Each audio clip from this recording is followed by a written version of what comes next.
So as more of us come into resonance with this material in our physical format, when we return as physical again, are we more apt to remember next time? You're more apt to bump into more books. There are about 20 on the shelf now.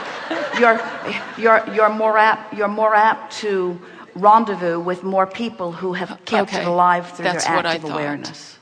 And one more question. Law of attraction was spoken in the early 1900s, not understood, and never talked about in detail. And Napoleon Hill became aware of it through some people that he was interacting with, and explained it in very scanty form, and the editors edited everything out that had anything to do with vibration.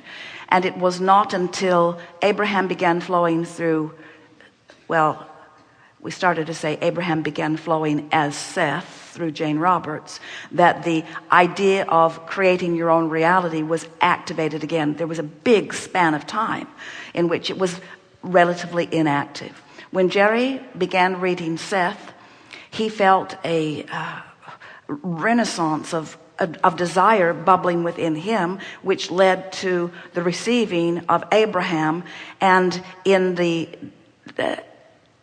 patience of audiences like this. In other words, Jerry and Esther said if 20 people would gather, they would be willing to go.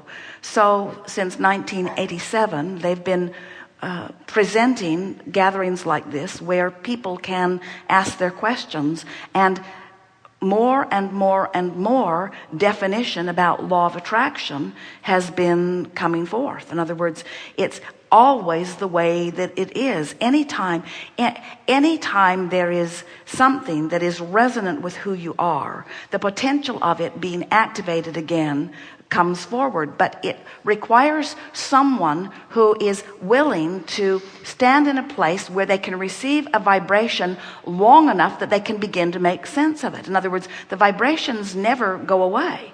That every thought that has ever been thought still exists. So the potential of finding these nuggets or these pieces of information is always, the potential for it is always there. But when someone is asking with the intensity that Jerry was asking, and Esther is standing in a place of absolute non-resistance, so that they could have the conversation and have the conversation and have the conversation and have the conversation, and then 3 of you gathered in Seattle, and then 12 of you gathered in Portland, and then more and more are coming, until now there are millions of people who are around the planet who are beginning to acknowledge that law of attraction does mean something, you see.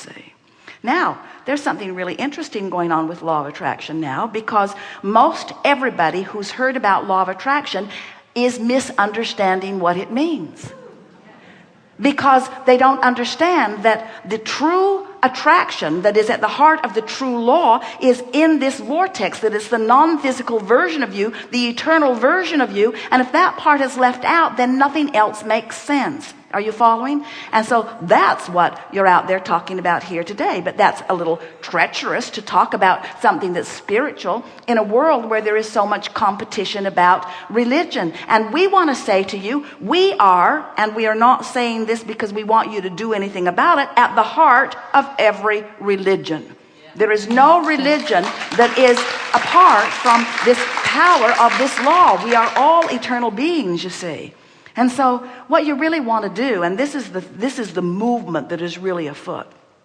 What you really want to do is just come into sync with who you are, which in our current vernacular, which is annoying to many, get in the vortex, get into the vortex, get into the vortex, and then get into the vortex, and then have a conversation with your neighbor, get into the vortex, and then have a conversation with your mother, get into the vortex, and then get in, sync up with who you are, and then.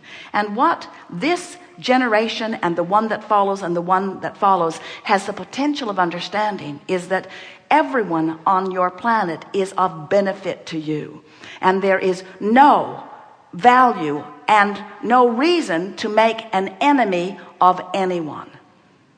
any more than there's any reason to make an enemy of the food in the buffet line that you don't want to participate in this moment, you see.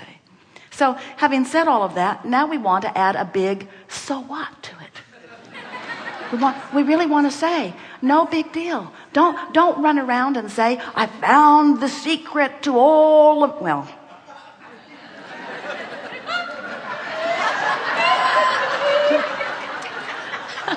I found the answer to everything. I found the answer to because it is ever expanding. What you really want to do, what we really, really want you to do and know is, I found harmony with who I am, and I'm joyful in this moment. I've found harmony with who I am, and I'm joyful in this moment. I've found harmony with who I am, and I'm liking what I see there, and I'm liking what I see there, and I'm liking what I see there. I have not come to fix anything because the world is not broken. I have just left behind the flawed premises that have been tripping me up. Now one more.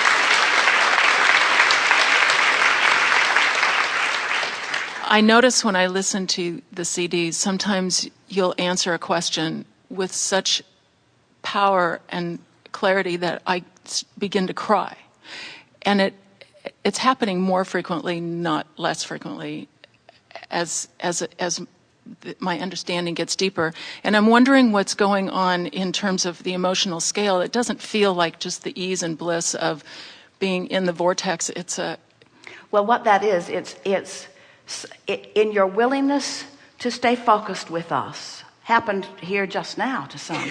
In your willingness to stay focused with us, you are releasing last pieces of resistance, and that's relief that you're feeling as you become one with who you are.